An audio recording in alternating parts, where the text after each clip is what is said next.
G'day, I'm Nick from YourQS. Welcome to Beyond the Guesstimate, our podcast where we explore cost-informing design. And by that, what I'm meaning is having a deep understanding of building costs and then using that information to inform design decisions. Those of you that have followed me or YourQS will know that we're a technology-driven business, that technology's been our thing. But for me personally, that wasn't always the case. I can remember my sort of first exposure to computers when I was about 21 or something in one of my early jobs, and I got taken to Wellington for 2 weeks to do training, and they sat me down in front of this computer terminal, and back in those days you had to enter in a code. You'd enter this code and information would come up on screen, so like costs or stocks or that sort of stuff. So I thought, that's pretty good, and I saw this report on the desk and it had a code on it, so I thought I'll enter that code in and see what that gives me. So I entered that code in, hit enter, and like about 40 seconds later, the chief accountant comes running and said, "What have you done?" And it turns out I'd set off a complete stock take with printout of the entire business, and it stopped. Back then the computers were pretty limited, stopped the entire business nationwide for I don't know how long. So I learned, don't touch computers. So I had nothing to do with computers. I avoided them like the plague for, 5-10 years. And I actually started studying an MBA. And one of the things I did at school, which I've never regretted, is I took typing for 6 months. And so I could always type. And with the MBA, you've got to do lots of dissertations and reports and things. And so I bought a computer and started learning how to drive them. And what I realized is computers are a tool that could help me do my job better. And that was sort of my beginnings of my journey into technology. I consider myself a reluctant technologist. So I wasn't interested in technology in itself, but I was interested in what it could do for me. And over time, unfortunately, I've learned more about it than I ever wanted to know. And I've got deeper and deeper in it. And ultimately, YourQS is a result of that and the technologies that underpin our business and how it works. Today, we've got a really interesting guest who's also got a technology background. Very excited to have him on board with us. He's a foreigner, he's Australian, which means I've got to speak a bit slower. But, I like to talk too fast anyway. So, yeah. So welcome, David Mitchell. Thank you. Thank you, yeah. So I've known David for a while. We first met 6 or 7 years ago when he was chair of an organisation called Building Smart. They're the organisation that runs something called IFC, Industry Foundation Classes, which is the convention as to how different BIM systems talk to each other. And Building Smart sort of maintain and develop that, and in Europe it's become codified into ISO standards, and David was the chair of the Australasian chapter, and I was a member of that chapter, and we sort of started talking and sort of shared our passion about technology and how technology can be used in businesses. And over time we sort of got closer, and a few years ago I decided we wanted to start looking at working in Australia, so I gave David a ring and said, "Hey, you're interested in looking at working with us in Australia?" And so he started YourQS Australia almost 2 years ago. And we've been working with him since, growing the YourQS model into the Australian market. So David's got a background in quantity surveying. You'd call a career quantity surveyor, I guess. Do you want to tell us a bit about how you got into it and how you got started? Yeah, sure. I started quantity surveying straight out of school. So I went from high school straight to working for a company which happened to be owned by my old man. That's cool. And I started uni at the same time. So I studied and worked part-time, and the course then was about 6 years. Well, not about, it was 6 years. Right. The course was all at night, and I learned everything on the job, really. Went to uni to get my piece of paper. And then ultimately I ended up buying that company from my father when I was about 24, 25. I got interested in technology because a lot of the things that we did was paper-based, and it limited what the company could do. At that time, we employed about 65 QSs in Brisbane. And my first job as an owner was to sack about 55 of them because we were in the bottom of the recession. Japanese investment had just dried up. And that was when I kind of looked at it and went, well, this isn't something that I ever want to do again. And that was what we focused on, is how we could use, I think the first couple of years we just did what we needed to do to survive. And then after that, it was a heavy focus on tech and how we could leverage tech to have a more consistent work level. and more consistent production. So this is sort of tech with inside the business that you're talking about? Yeah, it was tech to assist what we were doing. And like in those early days, it was things like spreadsheets. Right. And so what were people using? If spreadsheets were an advancement, what were you using before spreadsheets? How paper. Photocopier was an advancement. It was, because when I first started, we were using a Roneo Vickers machine where you rolled the drum around and printed things. So, it was quite a big difference in a short time. And I suppose I didn't choose to get interested in tech originally. Like my father bought a computer and it sat on the desk, and I think he paid about $60,000 for it in 1984, something like that. And he then employed a programmer, and my job was to get all the data into the computer. So I got all the cost records from our paper files and converted them all into a digital record. There was no scanners or anything then, so it was all basically type it in. Yeah, right. There was no import. So that was how I got interested in it, and I worked pretty closely with the programmer. So I started to understand how he was coding, and all those things are way behind for me. I don't understand anything today in terms of. So what sort of projects were you guys involved in? In those early days, it was government projects, so hospitals and schools and stuff like that. Private investment would have been things like AMP or some of that building, an office building, or banks. A lot of the private building we did was for ANZ and Westpac and stuff like that. And would you have been working for ANZ, or were you working for builders? No, never for the builder. Right. And there was a sort of a differentiation then between client side or builder side. Yeah. And mainly QSs worked client side. Yeah. And then there were a bunch of different changes that reinforced tech. So fees became competitive. Prior to that, a client would ring us and engage us, and we looked on a fee scale and said, that's what your fee is. Okay. And all QSs charge the same amount. Right. Yeah. It was very quickly changing into a completely different world from the one that my father worked in to what it transitioned into. And some of those things from those learnings is who I am today, I suppose. Right. Yeah. But that really drove my interest in tech, and from that, I was always looking for new types of software.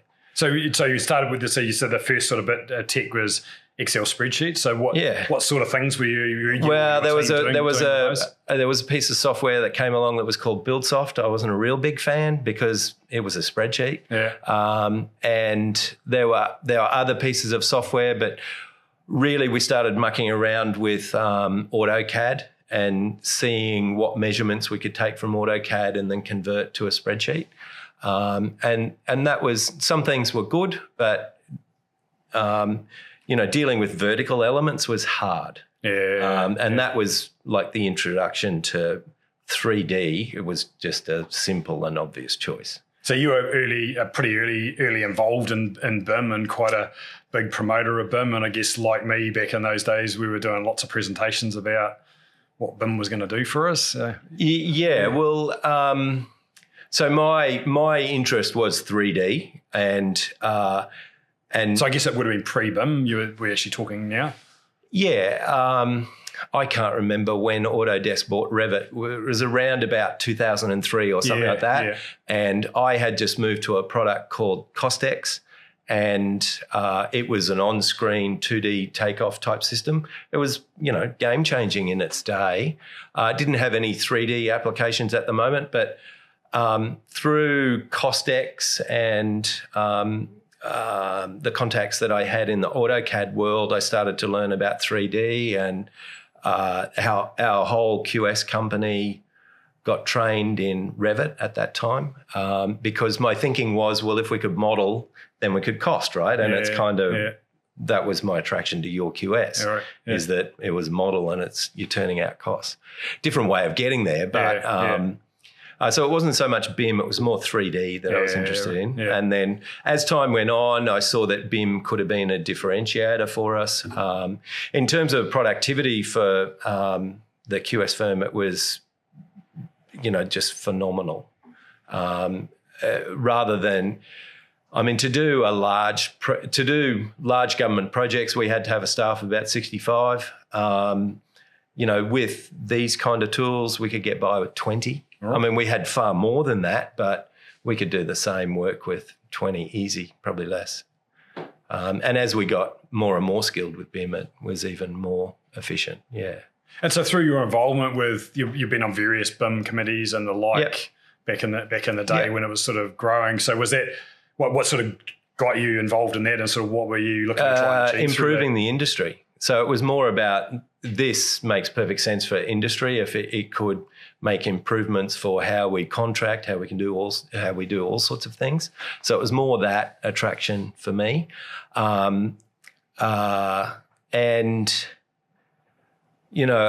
while that company made a choice, or I made the choice in that company to we would only work in 3D. That was our first way of working.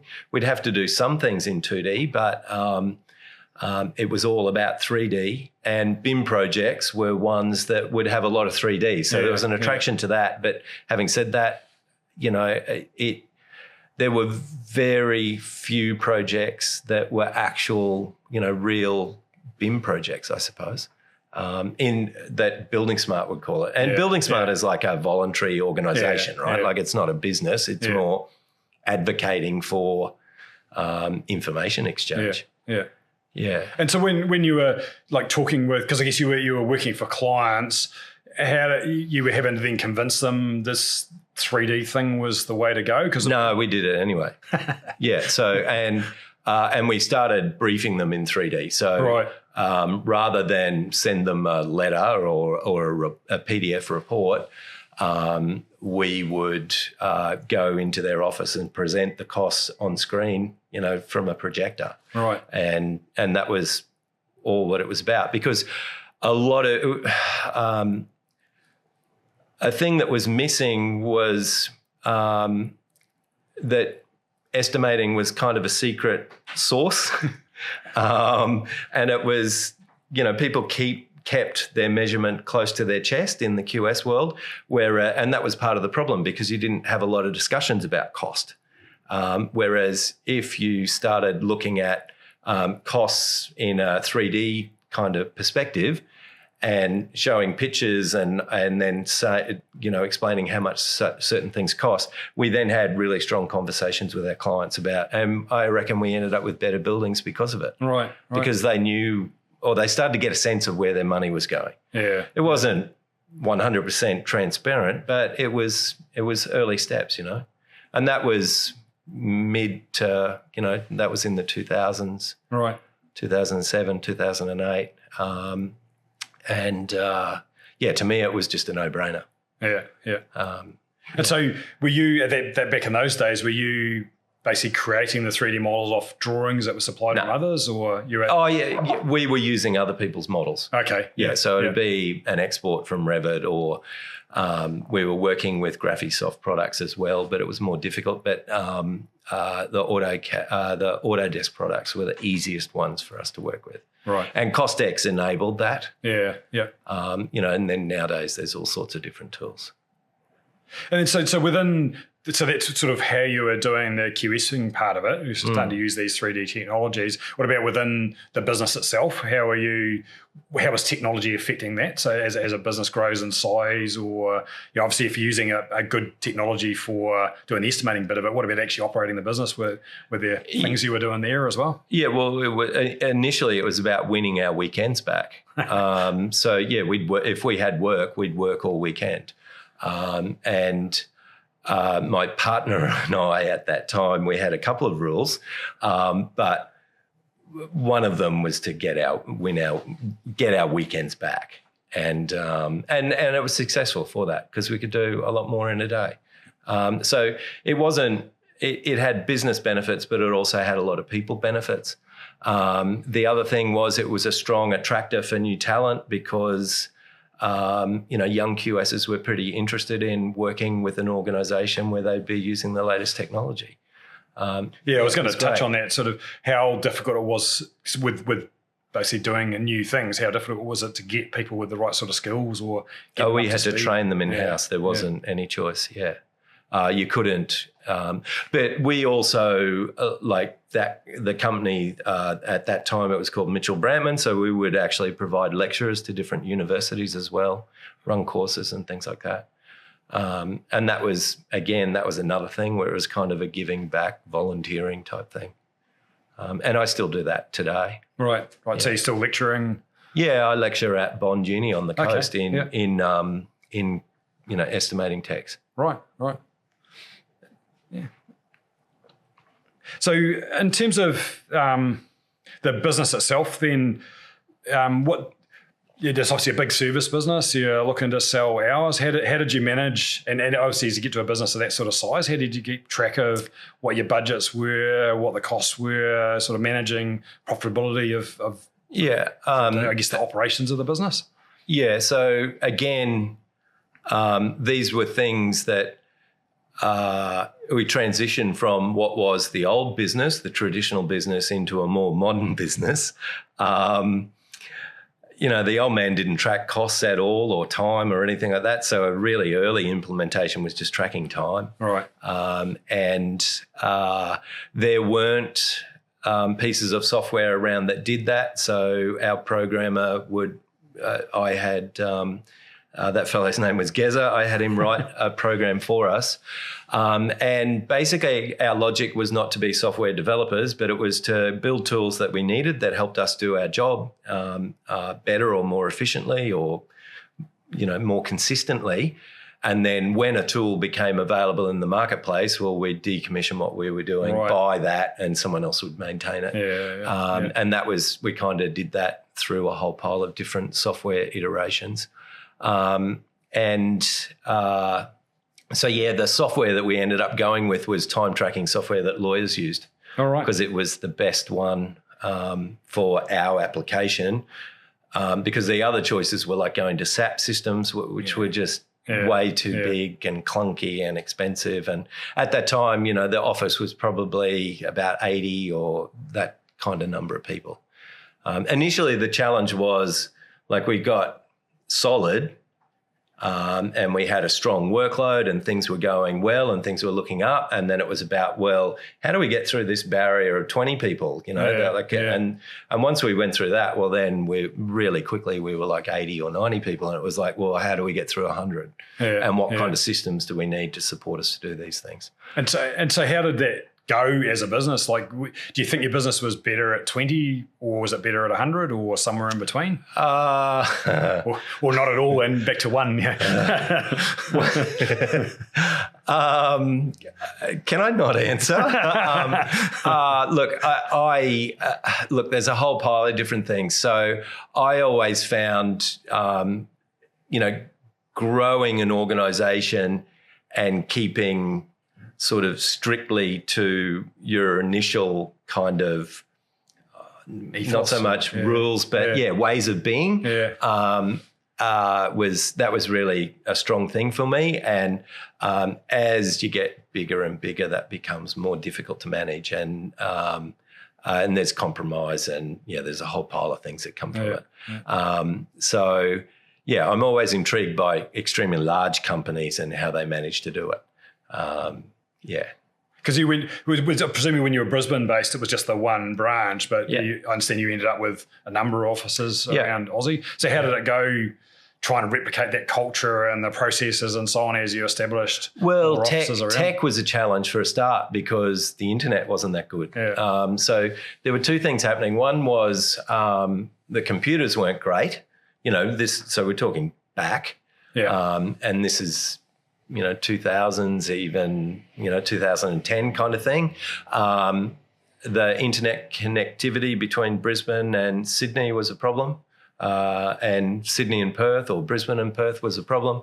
And then it was all talk about types. So then we started looking at, how do we get more powerful computers that can push more information down a pipe and it'll come out the other end the right way? And it was hard. It was really hard. And that was a limitation. But that was where the business was always working. It was always at the edge of what the technology could do. And even when we were using Costex, we were very early adopters of it, but we were using it to do things that it wasn't designed to do. That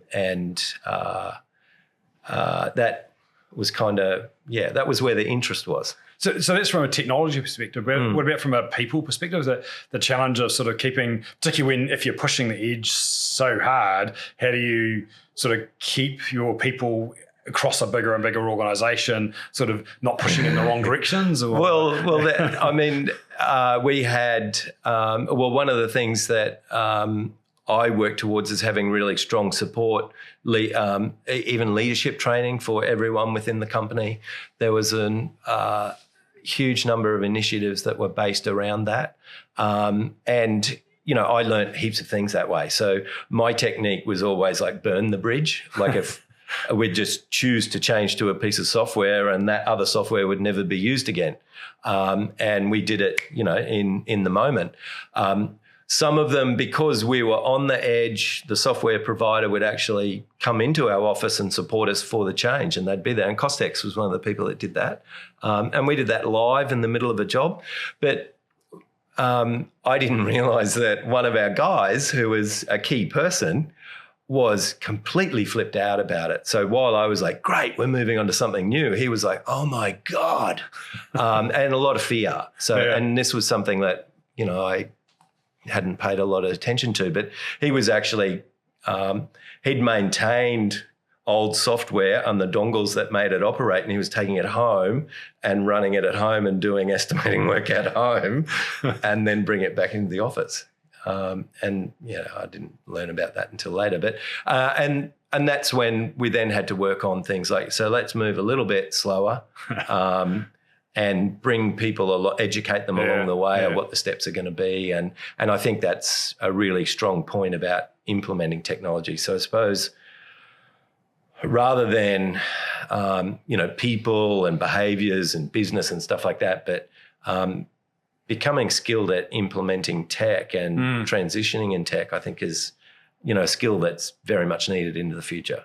And I think it's still, the sort of issues you talk about are still there now. That, particularly in bigger organisations, you still regularly hear of disasters where they basically give up and pull things out completely. Yeah. So, it's impressive, the rate you moved at and the risks that you were willing to take. And I guess that being passionate about technology sort of gave you the motivation to take those maybe sort of too risks. Young too. Like didn't know better. Well, that was it. I mean, we just kept on, or I just kept on pushing us forward that way. Yeah. You must have been pretty successful at keeping your team going with you, though. But one of the things that became more difficult is as the organisation got bigger, and that was like, a couple of hundred, it was very difficult to keep everyone up on the skill level to be able to use the tools that were in front of them. And because you're moving from a practice to a corporate, really? Kind a small of. Corporate? Yeah, kind of. And you're having to employ people and you employ what's in the marketplace. And sometimes those people are not the right people for implementing change, coming on board for change in the business. Yeah. That culture and getting a good match between culture and your hiring, I think, is really strongly important. And so how did you manage that? So how did you identify the right people? Well, we had different levels of management and, different people were doing different things. So we started moving more and more away from the original ethos because that was the natural thing to do. So we went, I started in a time where things were tough and the obvious answer was to become niche if we were going to survive. And then as we got more successful, you move away from niche back to more of the norm because that's where everyone's comfortable. Yeah. That was when I moved on to do something different. Yeah, right. Yeah.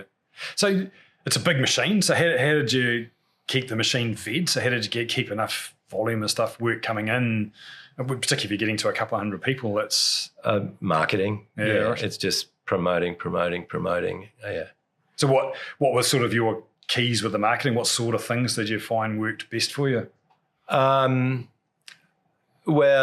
in those days, it would have been teaching was one thing. So, teaching developers how to create a budget, teaching developers how to develop, teaching bankers what the risk of construction finance is, that type of thing. So building relationships with our clients through teaching.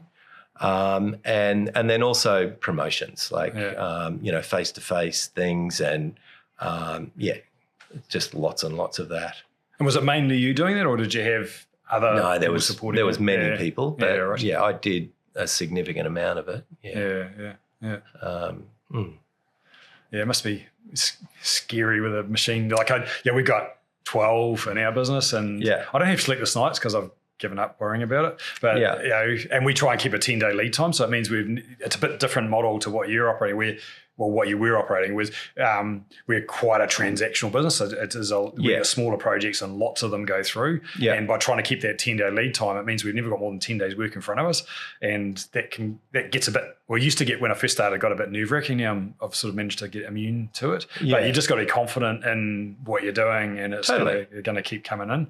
Yeah. Whereas, the nature of what you're doing, you'd potentially be signing up a project that you'd know would last a few years potentially. Yeah. And be 30 people or something. Yeah. And with those came some security, but risk as well, right? Because it's a long project, and if you're losing money on it, you're losing it for a long time. There were ups and downs for all those things. But the main thing for, I suppose, giving more certainty for the organisation as a whole was having different types of work. Yeah. So in different markets, some kind of services were very fast and turnaround type stuff, like tax depreciation and things like that, whereas other things would be long term. They might be a couple of years.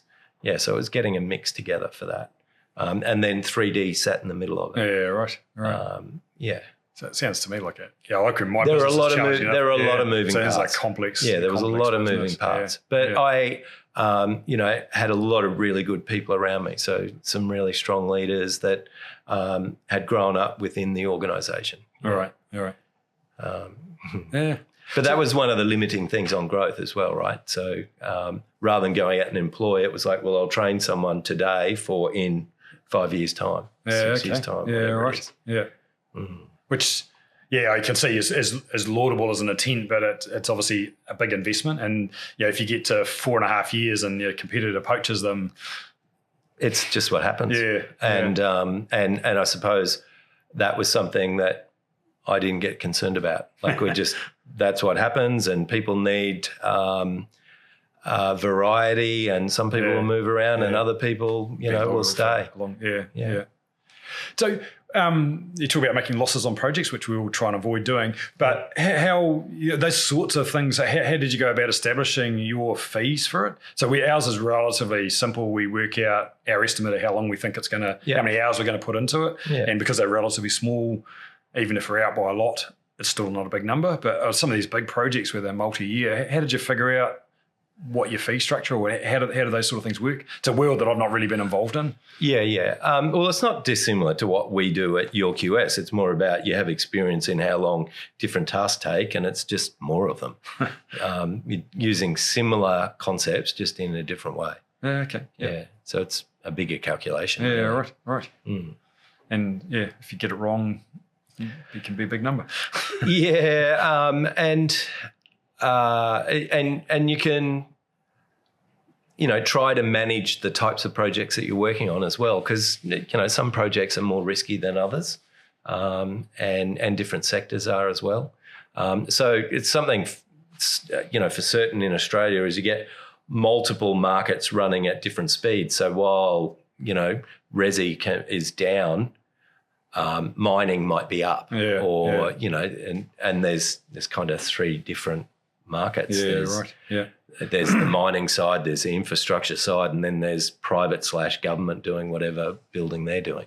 And I guess the fact that you had a number of different sort of services within the field of areas you operated in would help sort of offset. So some might be a bit more mundane but regular, and then others might be riskier and potentially higher margin or not. So you sort of got a bit of, I guess, totally spread of risks across the different things you were doing within the business. and the stages of it as well. So, estimating was one part of the business, but it wasn't the biggest part by any means. Right. It was, look, I can't remember, but it might have been 25% or a third, something like that. But we also worked in the legal sector. I still work in that sector. And so that's sort of construction disputes. Or avoiding construction disputes. Yeah, and it's kind of bizarre that at one end I was working on, initiatives that would make the industry better, and at another end I was profiting, I suppose, from the fact people not getting it right. And most of those claims come around through delays. It's lost productivity is where the biggest claims kind of sit. Yeah, so that ties in sort of what I was next going to start talking about is... See, there we go. It's as if we planned it. Yeah, exactly. A lot of what you've talked about doing, investing in your own business and encouraging industry to invest in better technology to improve productivity. And I think the industry as a whole, when you look at construction across the world, the productivity in construction sector lags everything else. And my learnings from that, or my understanding of that, is that means effectively construction industry becomes comparatively more expensive against everything else, because as other things adopt things to be more productive, they get more value for their dollar, and we keep getting less or no more value. Yeah. And we sort of, tech has been one, and that was sort of something BIM in the early days was seen as a big productivity or potential productivity lift. Yeah, it never delivered. It really is. It never delivered on it. What makes you? Why do you think that? Good question. I know we've both tried answering it, so we'll see how you go this time. Look, I had differing views, throughout differing times, but one of the things that I think was most consistent is if you have a poor performing team and you learn a new technology on top of it, I think they're going to do worse or about the same. And if you have a high performing team, you're probably going to hold them up. Because they're having to learn something new, they're having to do a task that they don't usually use, and they might even be of the opinion of this has got no value. I succeed all the time without doing that. So I think, the productivity promises that BIM had is more aimed at the middle kind of market, and it just wasn't hitting that space. And people are busy. People are busy as all get out. Even in implementing, a lot of businesses will get the youngest person in the office to look at the tech and kind of, explore it and see what it can do. And it's also the least powerful person in the practice. So the thing that reminded me of is I was involved in some business process re-engineering when I was at Carter Holt Harvey, and one of the things I realised out of that is if you don't have a good process, putting a computer on top of it allows it to cock up faster. Totally, and that the process design and understanding of processes is a really important part of trying to get technology improvement. And picking up what you say there about if you get the youngest person, they might be the sort of techie looking person, but if they don't understand the process and aren't able to identify where the issues are in the process, then putting they've got the least experience, and that's the trick is your most experienced people may well be the ones that are the least likely to implement tech because they have fear around that. So it's it's about bringing all that team together and trying to get access the I suppose the skills and the benefits that are within that team, I think. So if you look across our sector, so within the building sector, and you look at sort of what's happened, so things have moved, and there are a significant number of decent-sized projects doing things in BIM, which is delivering a chunk of benefit. Not maybe the vision that we originally sort of envisaged it would do, and maybe it'll get there, maybe it won't. But across the industry, is there any bits you would see are doing a better job than others? Yeah, look, I still think, so just thinking about Australia, there are agencies within Australia that I think put a really strong flag on the hill and set in place good processes to get to that flag. And Transport for New South Wales was one of those. They're really, really strong at it. But then making that happen on the job, like it's a big, big organisation that also engages with a huge sector of not just contractors, but subcontractors and suppliers, and a complex kind of procurement. It's a really complex industry, how it all fits together and works together, just contractually and payment-wise. So that all takes a long, long time for it to come. And I think often with BIM, there was this expectation that I'll do this now and I'll see a result in whatever it is at this point. And it's just not going to come. Yeah, it's going to, or if it is going to come, there's a lot of changes. It's going to be a different come to what we think it's going to be. And other organisations that just implemented it project by project, well, and this is it, in Australia, there's project knowledge, and when the job finishes, it tends to leave and go to a different project. They don't necessarily stay with the same companies. Unfortunately, in New Zealand, because of the nature of the spend being lumpy, they don't leave to another project, they leave to another country. And when another big project happens, you end up having to bring a whole new pool in. But and that's but there were some really great examples of BIM in New Zealand. Like when I was part of Building Smart and we were running the awards, there was some great stuff going on.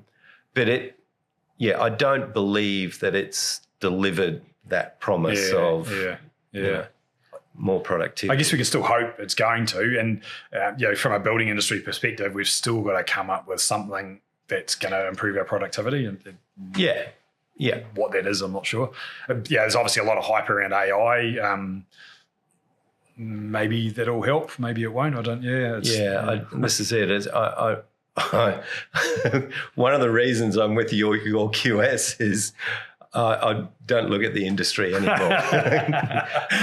And my attraction was to residential. So that was something that technology has allowed is in my quantity surveying history, we weren't able to work on houses because QSs were too expensive to get involved. The types of processes and things that we had were like, it was smashing something with a big mallet rather than just a little tap. And it wasn't possible. Whereas now, with the technology that's around, including YourQS's tech, is it allows that thinking to be used on a house and a small renovation, right? That just wasn't impossible. Yeah, and that's really my underlying thing is that's sort of why we sort of dodged around the BIM thing a bit, is we do a BIM-like process without all of the overhead, because I realised that with residential projects, they're so small. Like with a big BIM project, if you're building a hospital or whatever, you can afford to get the 10 best BIM people together and have them work on it for weeks and agree how everything's going to work. And ultimately, you can have a really good outcome. But that's a big overhead. On a project that size, it's not that big a deal, but obviously on a house or a renovation, there's not really any opportunity for any overhead. And so certainly our thinking was to try and create the BIM workflow with the least amount of additional work for anybody through it. And we're not there yet, but we're a fair way down. I think we're doing pretty good. Thanks. So if you look at... So we talk about within industries. If you're sort of looking enviously across the fence at other industries, does anything jump out at you that you think, I wish we could be doing that sort of thing? I think it's for different things. So for different items, I really like the finance industry because they don't lose money anymore. So, the construction industry, if you try to find the information for something, it could be anywhere. It's stored in so many different places, and money, I believe, used to be like that. You wouldn't, if you sent money somewhere, you weren't 100% confident that it would get there. Whereas nowadays, we swipe cards and do all sorts of things, and the people that we intend to pay get paid. And it's about information exchange and how that transaction occurs. And so I think finance is a really strong industry for that. That's actually, you talk about sort of how technology's changed things. So you don't have to go back that far. You coming over to New Zealand, you would have been having to go buy some New Zealand dollar currency. You would have had a wad of cash. Yeah. You'd spend here, and then all your change you couldn't convert because they wouldn't convert coins. So you end up with this big bag of coins. Yeah. Now you got the same swipe cards. Yeah. You bought my coffee this morning. You same, no issue. You just bing, it's done. Yeah, that's it. That's got to be a big productivity improvement from the cafe, from the bank, right back through. Yeah. And that has got to benefit. They might be still charging the same, and the productivity gain's gone into the bank's profits probably, but it is a productivity gain across the industry. And I guess those are the sorts of things that for whatever reason we haven't really been able to achieve in the construction sector. Well, if you think about the way construction does its payments compared to that industry, they're worlds apart. We take a long time to pay. And there's and you're never quite sure whether you're going to get paid. And there's all sorts of checks and balances that need to be ticked off before you can get paid. There's organisations that still do payments in batches rather than daily payments like what many things do nowadays. So, monthly accounts rather than when someone does something. Transactional. They're worlds apart. And there's organisations, there's lots of, I suppose, tech companies that are working on coming up with better platforms for that. Pay Apps is one of them that's making some interesting stuff, but they're up against, like BIM is up against construction. Pay Apps is up against construction as well. I don't know. And then other industries, when it comes to modelling,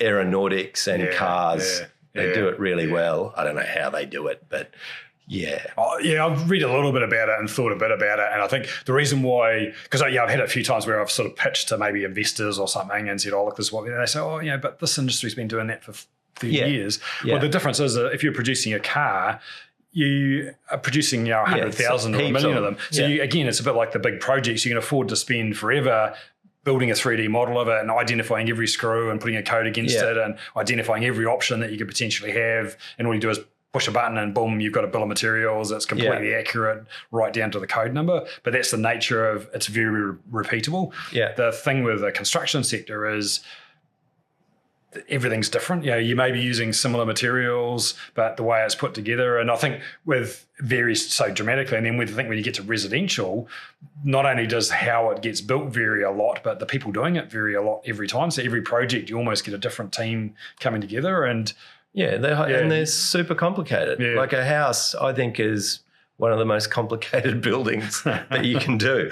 I'd way prefer to build an office building than a house. Because you're doing 30 floors of exactly the same thing. I know what it's like, And you've done 5 other ones pretty much the same.